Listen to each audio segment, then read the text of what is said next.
Hey, attendez, on a oublié de parler d'un point super important dans la programmation orientée objet. Enfin, super important. On a déjà introduit la notion, c'est la partie encapsulation avec les classes. Mais là, on va voir quelque chose de super important. Ceux qui ont déjà fait de la programmation orientée objet, qui regardent ces vidéos, l'auront tout de suite découvert. C'est ce qu'on appelle les propriétés. Alors les propriétés, ça n'existe pas par exemple du côté Java, c'est spécifique à C Sharp, même si c'est en train d'arriver petit à petit dans notre langage. Et nous, bon, il y a par exemple le TypeScript, hein. Et nous, on va aller voir, comprendre à quoi ça sert, quelle est son importance, et surtout comment les mettre en place dans C Sharp. A tout de suite.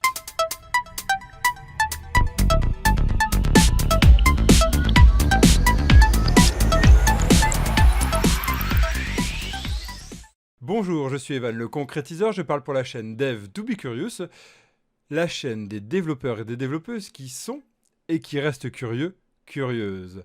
Nous allons continuer notre curiosité sur la partie propriété. Mais avant tout, revenons un peu sur tout ce qu'on a vu depuis le début, sur tout ce qu'on a vu. On a vu comment créer une classe. On a vu qu'une classe est composée d'attributs et de méthodes. On a vu que ces attributs peuvent être publics ou privés. On a vu, en tout cas on le retravaillera, la notion d'héritage, où une classe peut hériter une autre, donc profiter de ce que la classe parente a en évitant de recopier, donc en respectant un grand principe qui est le principe d'Arai, don't repeat yourself, et on va aller même plus loin puisqu'on a réussi à voir que l'héritage permet de respecter un autre principe et essayer de détruire les if. Oui, c'est pas toujours possible, mais c'est un peu notre objectif lointain, détruire les if, essayer de coder sans if. Et l'héritage le permet. Il y a plein d'autres façons de le faire. D'ailleurs, c'est un petit challenge que je peux vous proposer. Je vous invite d'ailleurs à aller voir sur la chaîne Dev to be Curious, sur le blog, j'en parle, c'est un challenge qui est sympa à faire, essayer de coder sans if complètement, donc en utilisant l'héritage peut-être, mais en d'autres aussi principes, il y en a plein d'autres. Nous ici, on a vu que le polymorphisme nous permet de répondre à cette problématique grâce par exemple à un animal qui a plusieurs enfants, gorilles, éléphants, et chacun va définir comment il va dormir. Donc le parent définit le quoi et les enfants définissent le comment, et on a réussi à organiser notre code de manière je trouve, beaucoup plus séparé. Et on respecte un deuxième principe qui est important, le SRP. Tout ça, ça permet de factoriser notre code, tout ça, ça permet de généraliser notre code, et ça permet d'écrire le moins de code possible. Donc en gros, on devient un bon feignant et pas un mauvais feignant. Si ça vous intéresse, je vous laisserai aller voir la vidéo là-dessus, sur dev2bq, j'en parle, non, sur evanboissonneau.fr, vous pourrez la voir. Et maintenant, on va attaquer un dernier point, un point que j'aurais pu parler dès le début, mais vous avez vu, il n'était pas nécessaire pour la compréhension de l'objet, c'est la partie propriété. Alors quel est-il? Le but en fait, c'est d'encapsuler ce qui appartient à la classe. En fait, on va partir d'un principe, c'est que ce qui appartient à la classe, personne ne doit le voir.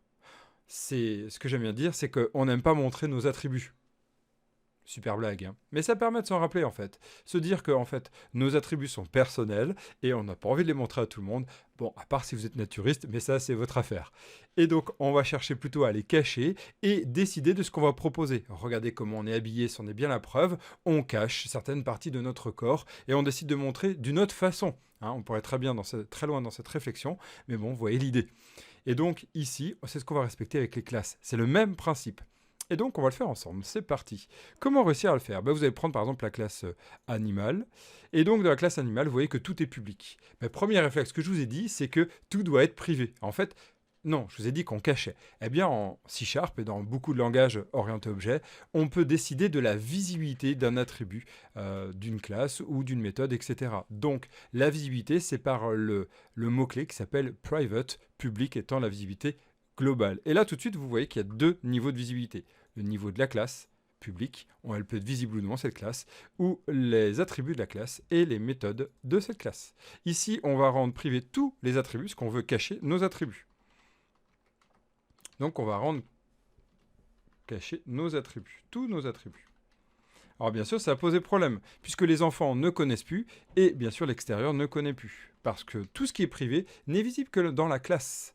C'est vraiment une contrainte très forte de visibilité. Les enfants, même s'ils héritent, ne peuvent pas voir. Vous allez tout de suite me demander, oui mais Evan, alors comment on fait pour voir la visibilité? Moi je suis un enfant, j'aimerais voir les attributs de mon parent. Eh bien ça, vous pourrez le voir sur Google, sur C# MSDN, je vais vous le dire aussi, c'est le mot-clé protected. Protected, c'est je ne suis pas visible depuis l'extérieur, mais par contre si tu hérites de moi, tu peux voir ma méthode, tu peux voir mon attribut.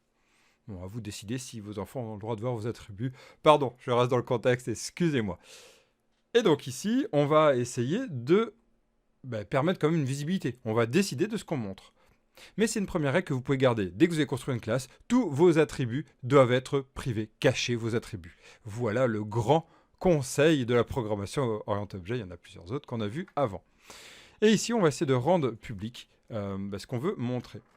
Alors ici, bon, une petite norme, c'est de mettre ça en majuscule.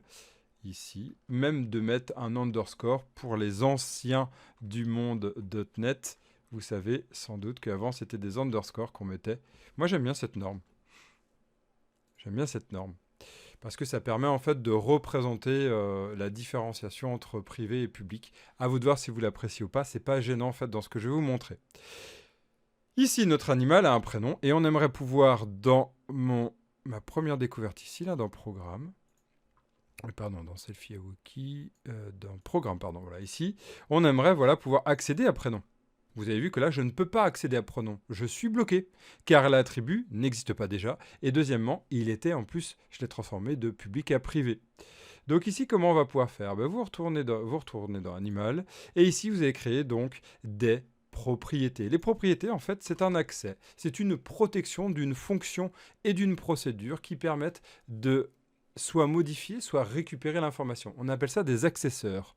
Il y a le modifieur, le mutateur et l'accesseur. Ça, c'est les termes techniques. C'est-à-dire qu'en gros, il va avoir une méthode, ça c'est du côté Java, une méthode qui permet de récupérer l'information et une méthode qui permet de modifier l'information, notre attribut. Donc ça va se faire comme ça. Si avant qu'on fasse les attributs, on utilisait le principe qu'on peut trouver dans Java. Ça serait comme ça. Public void, set. On fait souvent des sets pour tout ce qui est mutateur. Set prénom, par exemple.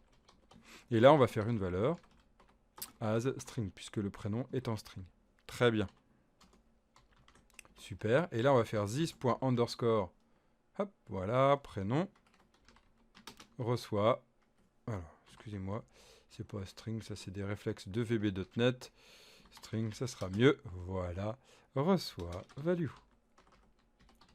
Et on va faire, ça c'est le mutateur, ça s'appelle, et on va faire un public void get prénom. Et là, et ce n'est pas un void d'ailleurs, c'est un string, puisque en fait c'est une fonction qui va renvoyer la valeur. Et là on va faire un return this.prénom. Et là je vous vois peut-être venir. Oh putain, mais ça fait du code en plus là, c'était plus simple avant. On doit écrire ça en plus. Oh là là, à chaque fois. Si c'est pour nous amener du code en plus, à quoi ça sert?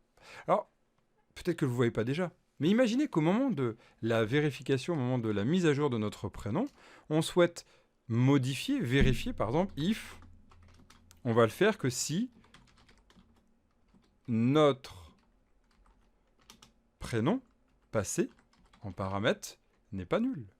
On aimerait faire ça. Mais plutôt que le faire partout ou avant, ça va être la classe qui vérifie ça. Vous voyez l'idée? Et là, on va respecter un nouveau grand principe. Un super principe. Ce que je sais, c'est moi qui le fais. C'est le pattern expert. Ce que je sais, c'est moi qui le fais. Je sais contrôler mes attributs. Bon sang de bonsoir. C'est mes attributs. Je peux les contrôler. Et donc, du coup, je vais moi-même décider des règles à appliquer. C'est pour ça que ça permet... c'est pour ça qu'on crée un mutateur, c'est qu'on va vérifier ça. Et on pourrait pareil faire la même chose avec l'accesseur. On pourrait très bien dire, à tout moment, on le renvoie en majuscule. Pourquoi pas? Pardon, en majuscule, là c'est en minuscule. Bon, minuscule, ma foi. En fait, c'est cette idée-là. Nous, on va aller un peu plus loin et on va se dire, en .NET, on ne le fait pas comme ça. En .NET, on le fait, regardez bien,